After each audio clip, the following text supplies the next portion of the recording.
मित्रांनो नमस्कार. मी बाबासाहेब तोंडे, सहाय्यक प्राध्यापक राज्यशास्त्र विभाग, रयत शिक्षण संस्थेचे राव बहादूर नारायणराव बोरावके महाविद्यालय, श्रीरामपूर, जिल्हा अहमदनगर. मित्रहो, आजच्या या व्हिडिओ लेक्चरमध्ये FYBA पुणे विद्यापीठ यांचा जो अभ्यासक्रम आहे याच्याशी संबंधित असलेला एक घटक आपण शिकतोय. आजच्या घटकाचं नाव आहे घटना दुरुस्ती.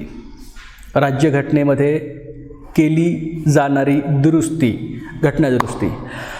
पहिल्यांदा आपल्याला हा घटक शिकत असताना पहिल्यांदा आपल्याला राज्यघटना म्हणजे नेमकं काय असतं,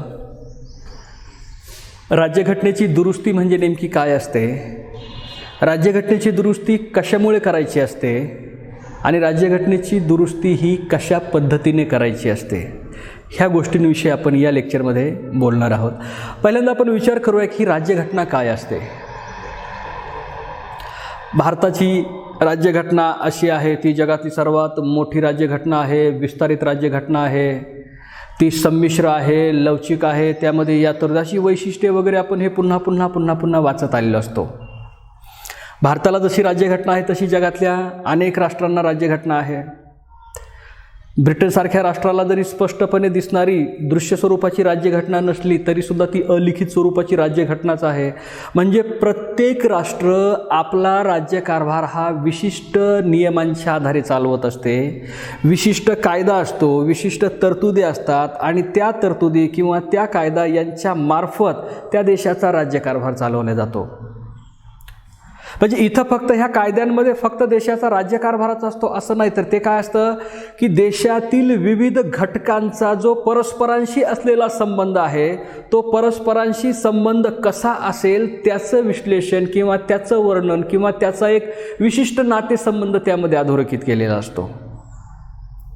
व्यक्ती आणि राज्य यांच्यातील संबंध, व्यक्ती आणि व्यक्ती यांच्यातील संबंध, व्यक्ती आणि संस्था यांच्यातील संबंध, अनेक संस्था व्यक्ती यांच्यातील संबंध, घटक राज्ये केंद्र सरकार यांच्यातील संबंध किंवा विविध संस्था वेगळ्या जसे की सरकारी संस्था, बिनसरकारी संस्था, सामान्य कुठलाही घटक त्याचे सरकारशी असलेले संबंध, असा एक खूप मोठा संमिश्र असा हा त्यांच्यातला परस्पर संबंध जोडण्याची एक नियमावली असते. संपूर्ण प्रकारच्या घटकांबद्दल त्यामध्ये विश्लेषण केलेलं असतं किंवा त्याच्या तरतुदी केलेल्या असतात आणि त्यामुळे कुठल्याही देशाचा राज्यकारभार व्यवस्थित चालू शकतो. भारताची राज्यघटना म्हणजे असा दस्तऐवज ज्या आधारे आपल्या देशाचा संपूर्ण राज्यकारभार चालतो. म्हणजे या देशामध्ये होणाऱ्या ज्या घटना आहेत त्या राज्यघटनेच्या बाहेरच्या असणार नाही. जर एखादी घटना, एखादी कृती ती सरकारकडून घडली असेल, ती एखाद्या संस्थेकडून घडली असेल, व्यक्तींकडून घडली असेल किंवा व्यक्तिसमूहाकडून घडली असेल आणि जिचा उल्लेख त्या राज्यघटनेमध्ये नसेल किंवा राजकीय तत्वांचा अशा घटनांना विरोध असेल तर त्या गोष्टींना, त्या घटनांना, त्या कृतींना घटना बाह्य म्हणून घोषित केलं जातं. याचा अर्थ आपल्याला तेच मान्य आहे, आपण तेच करू शकतो जे घटनेला मान्य आहे. म्हणजे राज्यघटना काय आहे तर राज्यघटना हा देशातला सर्वोच्च कायदा आहे ज्या आधारे देशाचा राज्यकारभार चालतो आणि परस्पर संबंध प्रत्येक घटकांचे कसे असतील त्याबाबतच्या तरतुदी त्यामध्ये केलेल्या असतील. हा झाला राज्यघटनेच्या ओळखीपुरता हा मुद्दा झाला. दुसरी गोष्ट अशी असते की आपण यावर बोलतो की राज्यघटना का बदलायची आहे किंवा राज्यघटना बदलण्याची गरज कशामुळे निर्माण होते. इथंही साधा प्रश्न आहे. आपण पाहतो की समजा भारताची राज्यघटना, भारताच्या राज्यघटनेची अंमलबजावणी ही 1950 पासून झालेली आहे. भारताच्या राज्यघटनेची अंमलबजावणी ही 1950 पासून झाली, म्हणजेच 1950च्या दरम्यानच्या कालखंडामध्ये आपली राज्यघटना निर्माण झाली. राज्यघटना जेव्हा निर्माण केली तेव्हा ज्या ज्या महान व्यक्तींनी ही राज्यघटना निर्माण केली त्या महान व्यक्तींचा त्या राज्यघटनेवर प्रभाव आहेच. याशिवाय तत्कालीन जी परिस्थिती होती त्या परिस्थितीनुसार आपली राज्यघटना निर्माण झालेली आहे. म्हणजे 1950 म्हणजे भारताला स्वातंत्र्य मिळतंय तो कालखंड, त्या कालखंडातील भारतीय जनतेची मानसिकता त्या कालखंडामधील भारतीय नेत्यांची दूरदृष्टी, त्या कालखंडातलं समाजकारण, राजकारण, अर्थकारण, तेव्हाच आपल्याला ज्ञात असलेला आपला मागचा इतिहास, आपल्या समस्या, त्याच वेळेस आपण गृहीत धरलेली काही आपली उद्दिष्टे, आपल्या राष्ट्रांची असलेली ध्येये, जनतेची असलेली स्वप्ने, ह्या सर्व गोष्टींचं प्रतिबिंब त्या राज्यघटनेमध्ये उतरलेलं दिसतं आपल्याला. ह्या सर्व घटकांचा समावेश त्या राज्यघटनेमध्ये झाला किंवा त्या घटकांचा विचार करून राज्यघटनेच्या तरतुदी झाल्या. परंतु महत्त्वाची गोष्ट अशी आहे, ते सर्व विचार, त्या सर्व गोष्टी, ती सर्व माणसे हे विशिष्ट काळाशी एकरूप झालेली होती. म्हणजे 1950ची आपली जी सामाजिक अवस्था असेल, आपली जी राजकीय, सामाजिक, आर्थिक, सांस्कृतिक परिस्थिती असेल, ती परिस्थिती आता 2020 मध्ये असणारच नाही, किंवा ती असेल परंतु भरपूर त्यातल्या गोष्टी बदललेल्या असतील. जी आपली विचार करण्याची पद्धत 1950ला होती, ती विचार करण्याची पद्धत आता 2050 मध्ये असणार नाही. आज ती पद्धत आपल्यामध्ये असणार नाही. साधा नियम आहे, आपण म्हणतो की पिढ्यानपिढ्यांमध्ये हे विचार करण्याचं अंतर असतं. जसं की एक कुटुंब एक असेल, आजोबांचे विचार वेगळे असतात, वडिलांचे विचार वेगळे असतात, मुलाचे विचार वेगळे असतात. हा परिणाम कशाचा आहे? हा परिणाम आधुनिक कालखंडाचा आहे किंवा बदलत्या काळाचा हा परिणाम आहे. साधा नियम असा आहे, कुठल्या तरी एखाद्या कालखंडामध्ये एखादी राज्यघटना किंवा एखादा नियम निर्माण झाला तर तो भविष्यात येणाऱ्या हजारो वर्ष लागू होईल याबद्दल कुठलीही खात्री सांगता येत नाही किंवा देता येत नाही, त्याची ग्वाही देता येत नाही. काही गोष्टी असू शकतील, कायमस्वरूपी त्या जोडलेल्या असतील किंवा कायमस्वरूपी त्या गोष्टी समाजाशी एकरूप होतील किंवा समाज त्या तत्वांना बांधील राहील, परंतु सर्वच घटकांना समाज बांधील असणार नाही, सर्वच गोष्टी त्या समाजाला रुचणार नाहीत. म्हणून राज्यघटनेच्या दुरुस्तीची प्रक्रिया राज्यघटनेमध्ये दिलेली आहे. बरे, आज आपण म्हणतोय म्हणजे आपल्याला कळतंय असं आहे की असं नाहीये.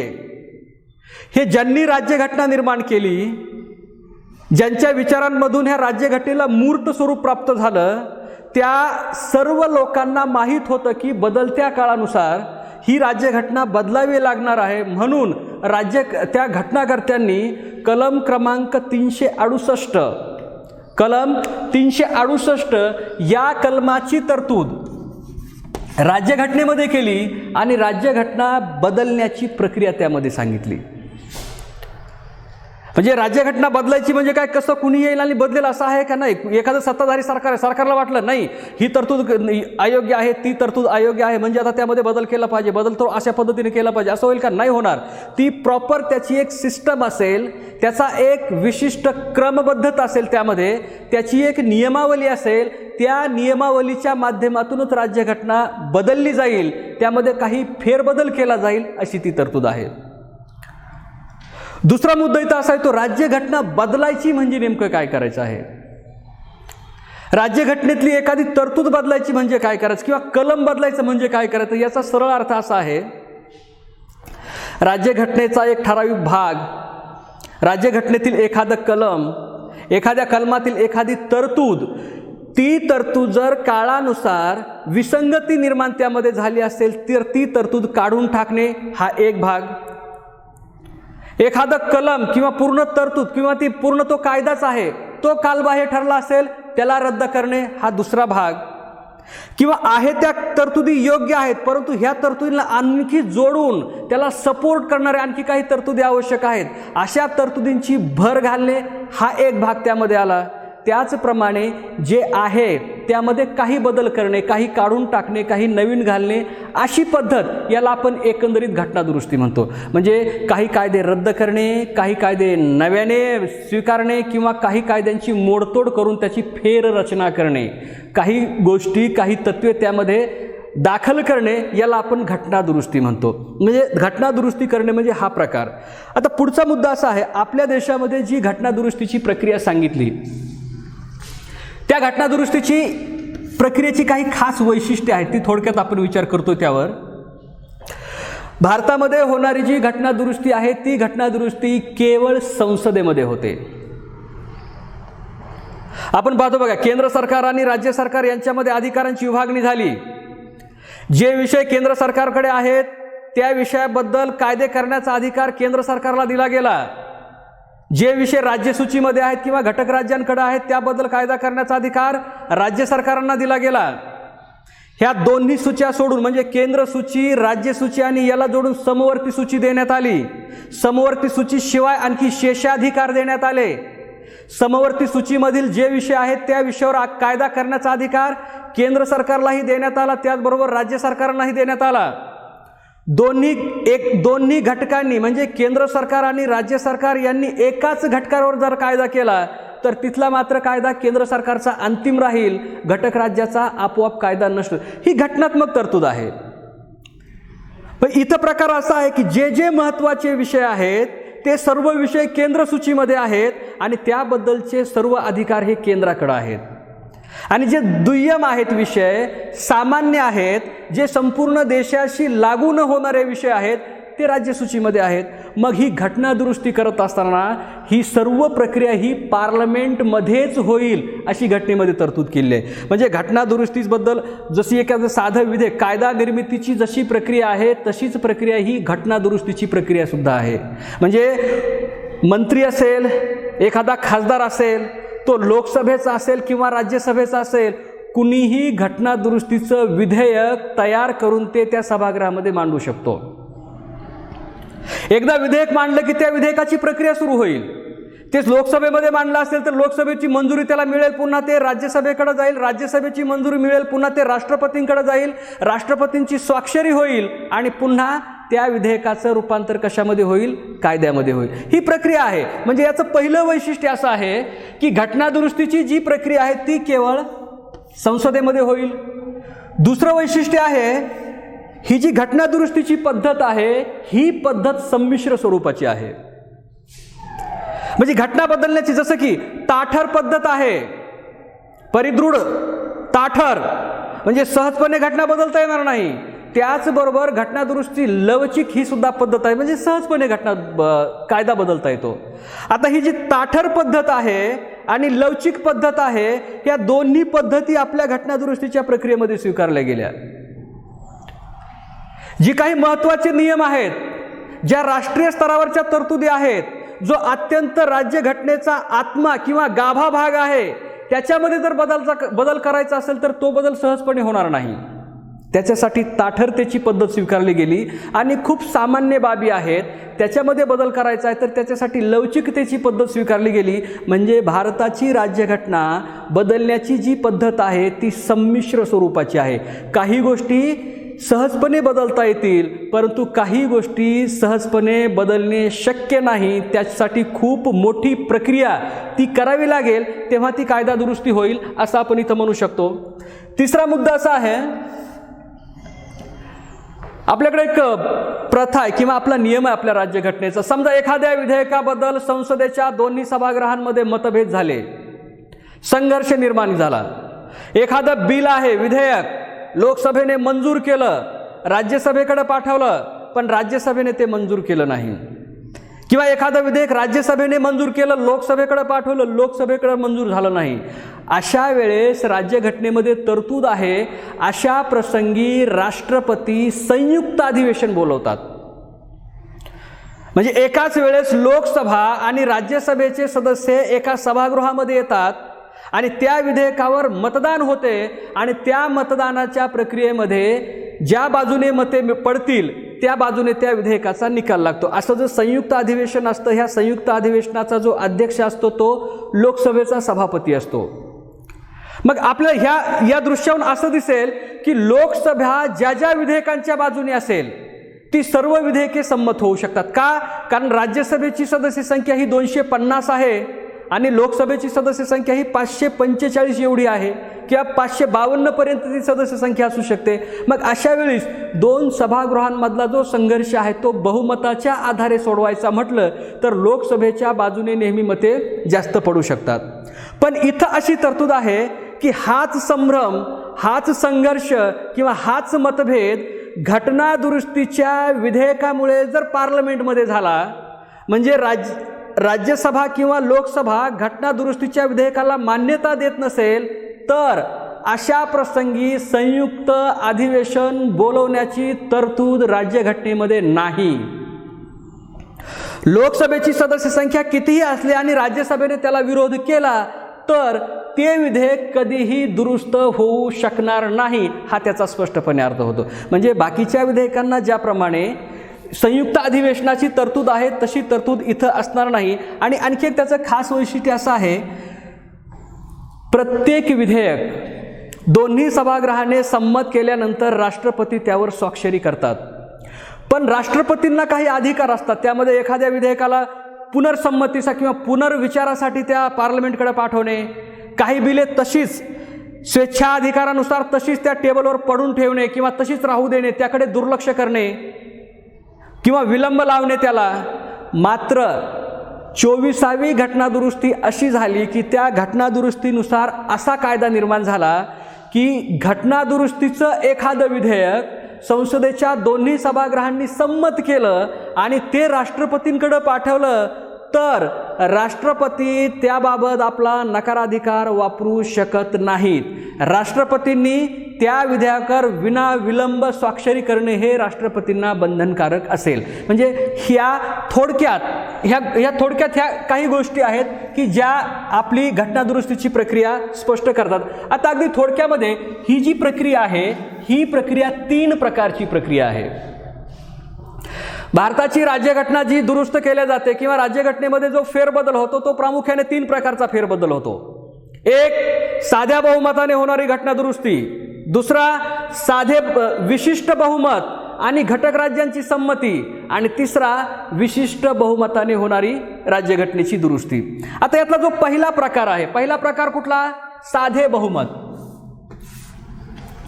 राज्यघटनेमध्ये घटनादुरुस्ती करत असताना साध्या बहुमताने घटनादुरुस्ती करणे म्हणजे प्रत्येक सभागृहाची जी सदस्य संख्या आहे त्या सदस्य संख्येपैकी अर्धे सदस्य किंवा अर्ध्यापेक्षा जास्त सदस्यांची संमती मिळाली की त्या सभागृहाची संमती मिळाली असा अर्थ होतो. मग संसदेमध्ये लोकसभेचं साधं बहुमत मंजूर झालं की ते राज्यसभेकडे जाईल, राज्यसभेचं साधं बहुमत मंजूर झालं किंवा साधं बहुमत मिळालं राष्ट्रपतींकडे जाईल, राष्ट्रपतींची त्यावर स्वाक्षरी होईल.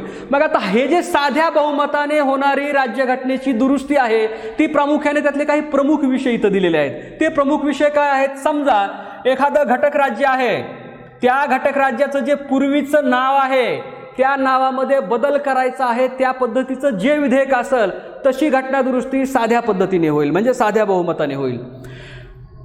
राज्यांमधल्या ज्या सीमा आहेत, राज्यांमध्ये किंवा घटक राज्यांमध्ये जो सीमेचा वाद पारंपरिकरित्या सुरू आहे त्या सीमांमध्ये काही तडजोड झाली आहेत, त्या सीमा बदलायच्या आहेत, असे जे सीमा बदल करणारे जे विधेयक आहेत ते विधेयक साध्या बहुमताने होतील.